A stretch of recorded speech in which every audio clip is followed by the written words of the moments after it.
Nós vamos falar hoje sobre os deveres e as obrigações do juiz. Por que existe o juiz? O juiz tem por finalidade manter a paz social, a estabilidade moral, a estabilidade de conduta. E quando houver processo, ele tem que garantir o respeito, né, ao devido processo legal. O juiz não faz nada por vontade própria. Quando ele faz alguma coisa por vontade própria, ele pode ser destituído da função, né? Pode ser até removido, pode colocar ele em dispensa, colocá-lo em dispensa, porque o juiz ele é provocado. Existe uma tríade, né? Não existe hierarquia nessa tríade. O juiz é o presidente, né? O acusado, né? O seu defensor, é uma outra parte, né? E o acusador, né? Que é o advogado de acusação, que é o Ministério Público. O juiz só pede prisão de alguém, só determina busca e apreensão quando a polícia judiciária, no caso, quando os crimes forem federais, é a Polícia Federal. Quando os crimes forem estaduais, é a Polícia Judiciária Civil. Não é? A polícia investiga, verifica tudo e encaminha para o juiz e requer uma busca e apreensão, uma prisão temporária para garantir a ordem pública, a ordem jurídica e a ordem social. E aí o juiz encaminha para o Ministério Público, né? E o Ministério Público, concordando, ele determina. Agora, se o Ministério Público ele é conivente com o autor do delito, do crime, aí o juiz não pode prevaricar, né? Se o Ministério Público ele está mancomunado com aquele que pratica delito, crime, ele vai ser contra o Ministério Público, ele vai atender ao pedido policial. Mas isso é muito raro. Eu nunca vi isso na história do Brasil. Nunca vi. É surpreendente quando ocorre uma situação como essa. Eu vim estudando desde a República Velha, nunca aconteceu um fato dessa natureza. O Ministério Público sempre foi isento. Porque senão prevarica, né? Se no crime você tem que ter a antijuridicidade, não é? O fato praticado antijurídico, a tipicidade, não é verdade? A legitimidade das partes, não é? A autonomia, não é? Os elementos objetivos, elementos subjetivos, as provas materiais, as provas testemunhais irrefutáveis. E isso tanto ocorre nos crimes previstos na lei penal, como na lei eleitoral. Não é? E se você comete um crime que ofende a lei penal, não é? Por exemplo, subtrair o patrimônio de alguém, não é? Se você é preso em flagrante, não tem fiança. E o juiz é comunicado. Essa é o único momento que a autoridade policial pode prender sem ordem judicial. Quando há prisão em flagrante delito. Quando se tratar de crimes inafiançáveis. Quando o crime for afiançável, o autor do crime paga a fiança e vai responder depois do processo. aí é encaminhado ao Ministério Público, o Ministério Público requer, solicita, né, investigações, providências, perícias, e vai pedindo. E depois é marcado a hora do julgamento, né? Então o juiz não tem essa autoridade que alguns ficam querendo imputar ao juiz. Oh, esse juiz, oh, é um perseguidor, persegue fulano e tal, não deixa fulano governar. Não, o juiz não faz nada disso. O juiz, ele age de acordo com a lei, de acordo com as investigações, né? A polícia investiga e solicita as medidas cautelares. Que são medidas cautelares? Não é? Prisão temporária, prisão preventiva, não é? Afastamento, contatos, não é? Para preservar a investigação com seus pressupostos legais, não é? Porque senão a investigação fica prejudicada. Então, mais uma vez eu digo, eu estudei desde a República Velha, condutas de autoridades, né? Eu nunca vi essas coisas, nunca presenciei isso. Agora, existem pessoas que são radicais, extremamente radicais. Olha, uma vez, há uns 2 anos atrás, eu estava num local lá na Barra da Tijuca e, de repente, você entrou e disse assim: o Alexandre de Moraes acaba de fugir para a Espanha. Aí eu olhei assim, fiquei meio assim, né? Porque o cara sempre me pareceu ser uma pessoa, assim, equilibrada, né? Eu nunca notei, assim, nada de anormal. Aí ele começou a falar. Ele fugiu porque ele ia ser preso. O exército ia prendê-lo. Aí eu falei, epa, aí tem loucura aí. Aí tem alguma loucura. Tá entendendo? Aí eu fui ver de que se tratava. Tratava-se de uma pessoa seguidora de um político, não é? Que tinha ideias radicais e convivia com a divulgação de fake news. Tá entendendo?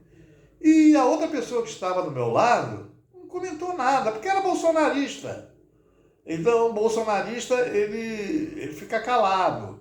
Ele sabe que aquilo está errado, que aquilo não é verdade, mas ele fica neutro ali, ele não está entendendo? Porque a ideia é odiar, é detestar, é minar o outro concorrente. O outro concorrente tem que minar. Não pode falar, tem que falar sempre bem do seu líder. Mas ele sabe que o cara faz um monte de merda, né? Isso não há dúvida sobre isso. Então, com esses acontecimentos que aconteceu, que eu falei que eu vim estudando isso desde da República Velha, desde o início da República Velha, eu fiquei vendo o comportamento de pessoas que eu conheci há muitos anos e eu jamais desconfiei que eles pudessem ter um comportamento aloprado, irracional, divulgando fake news. E o que acontece? Você olha agora, algumas autoridades são chamadas para prestarem depoimento lá no Congresso. Eu nunca vi um Congresso de pessoas alopradas, despreparadas, sem nenhum conhecimento, fazem perguntas, terríveis. E nem o macaco de Tião faria isso. Houve uma época que o pessoal, vou votar no macaco Tião, a prefeita do Rio de Janeiro. E quase venceu, né? Está disputando com Marcelo Alencar. Mas é isso que eu tenho para dizer. Juiz, ele não faz nada por conta própria. Ele pode fazer alguma coisa de ofício se for uma emergência, né? Uma emergência, né? Um habeas corpus que ele está vendo, os pressupostos legais estão todos ali, as provas materiais são claríssimas. Ele sabe que o prejuízo é intenso, ele tem que, às vezes, agir monocraticamente, né? Depois é que ele manda para o Ministério Público, e o Ministério Público pode contrarrazoar, criticando ou não, ou mantendo, né? Isso aí pode acontecer. Mas o juiz não agem severamente de ofício, né? Ele age quando ele é provocado. Provocado por quem? Pela Polícia Judiciária, né? E pelo Ministério Público. Então essa infâmia que atribuem aos juízes, e os juízes querem praticar certas decisões porque quer ir para o Supremo, né? Isso são coisas na cabeça malignas de certas pessoas. Eles não têm como justificar o seu comportamento e dizem isso, né? Você não sabe que você, quando vai prestar um concurso para juiz ou para promotor, você tem que apresentar a prática forense? Quando você oculta isso, você está cometendo uma fraude. Então o cara já era criminoso lá no início, né? Porra, juízes aí que não sabem nem falar corretamente, troca cônjuge por conja, né?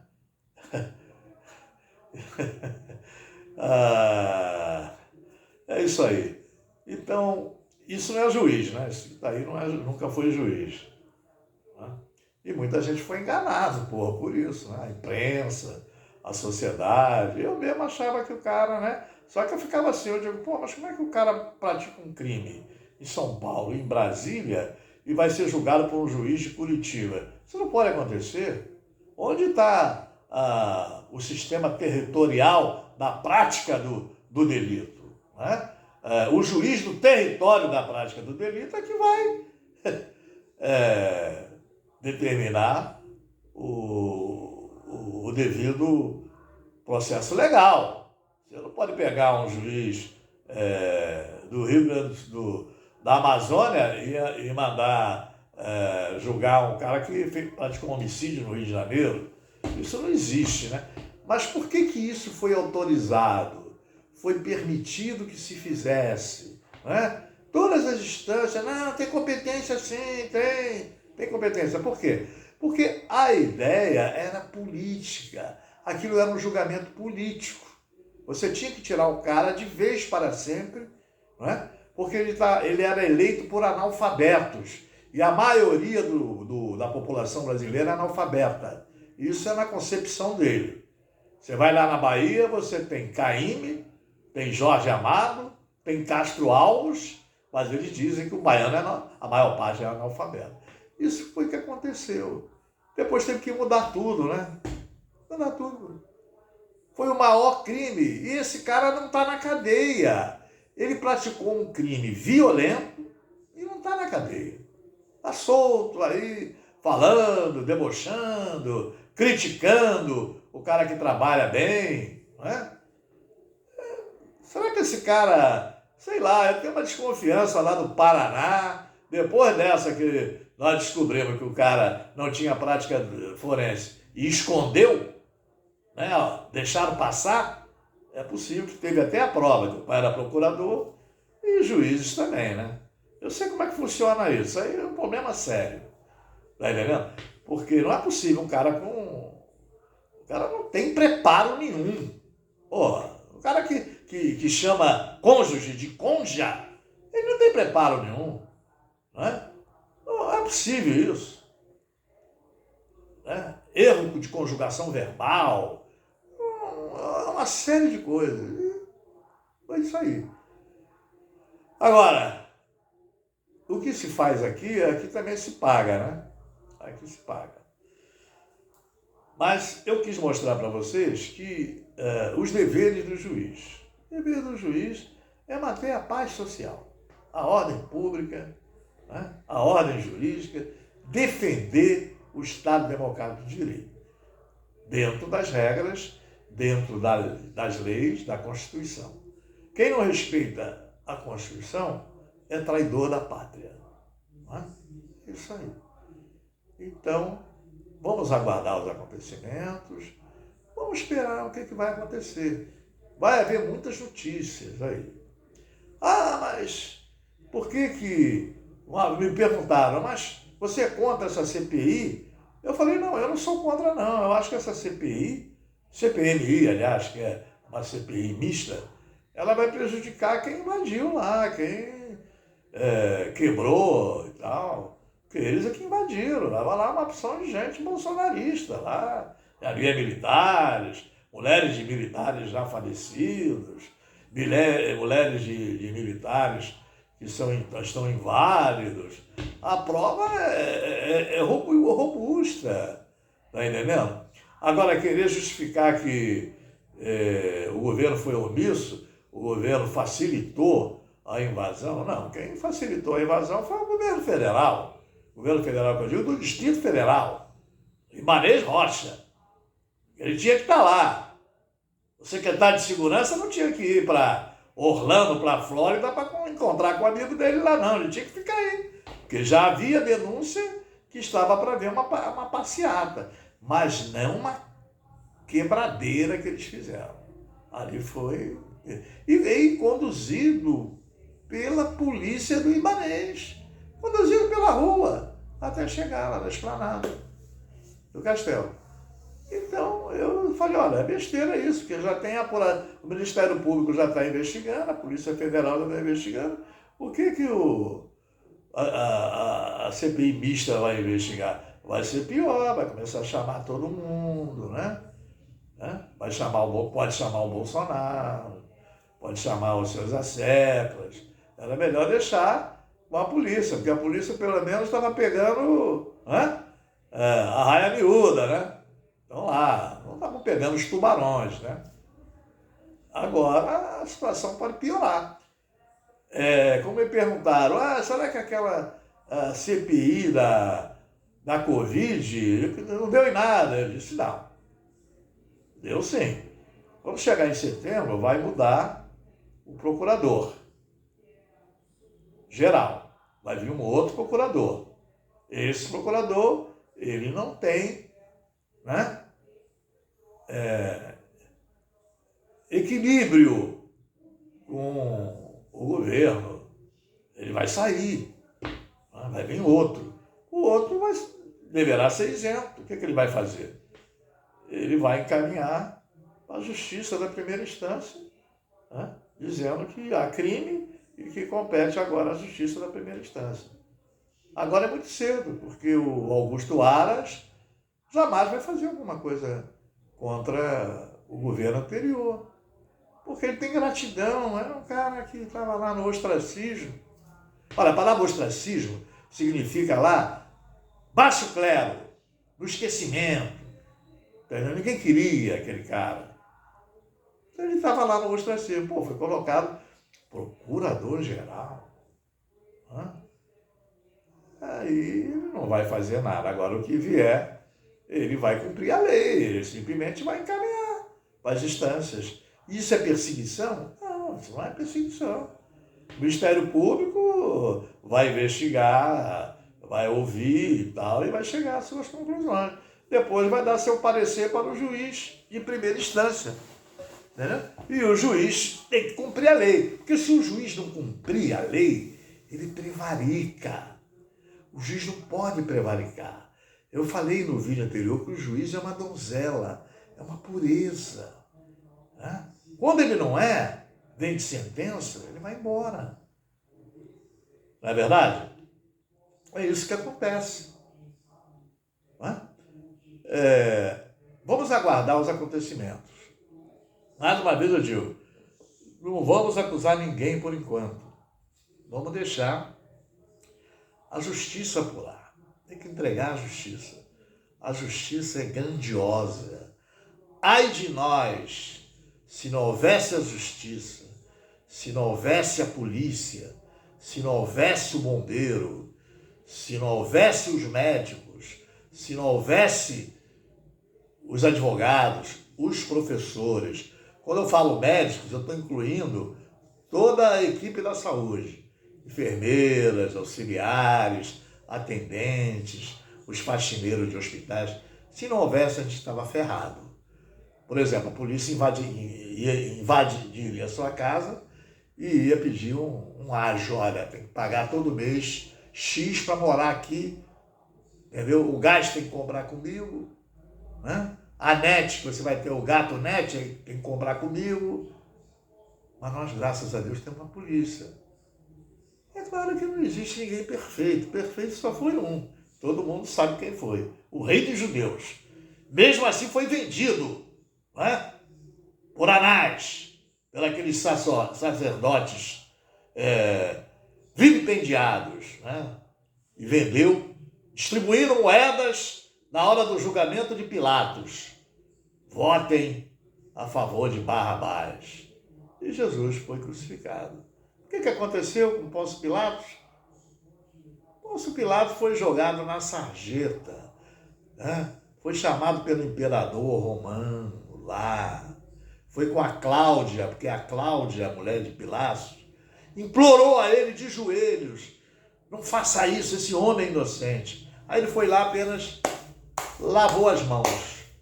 Tibério tinha um mal no estômago e aquele apóstolo, né, que se dizia médico dos homens ou médico das almas, todo mundo sabe quem é, ele era médico, mandava ele tomar um copo de vinho, ele piorava quando tomava um copo de vinho, né? Aí ele mandou um centurião. O centurião equivale a um posto de capitão, é intermediário, né? Um oficial intermediário, ir lá na Galileia para chamar Jesus para ir em Roma, para curá-lo. Jesus chegou para ele e falou assim: olha, eu não preciso ir mais lá. O simples fato dele mandar você aqui é porque ele confia em mim, ele acredita em mim, ele já está curado. Chegou lá, Tibério não sentia mais nada, estava curado. Sabe o que Tibério fez? Quando ele soube da sentença de Pôncio Pilatos, foi preso para Roma, entendeu? E ele andava arrependido, com remorso, com a túnica de Jesus, com que ele foi levado para o martírio. E com aquela túnica ele foi jogado lá no rio e desapareceu. E Tibério deu todas as garantias e regalias a Cláudia, a defensora de Jesus Cristo. E assim eu termino esse vídeo hoje. Falei de forma diversa, espero que vocês tenham entendido a função do juiz. Ai de nós se não houvesse juiz. Isso ia ser um nasofascismo. Um nasofascismo. E as pessoas iam se arrepender depois. Boa noite, valeu!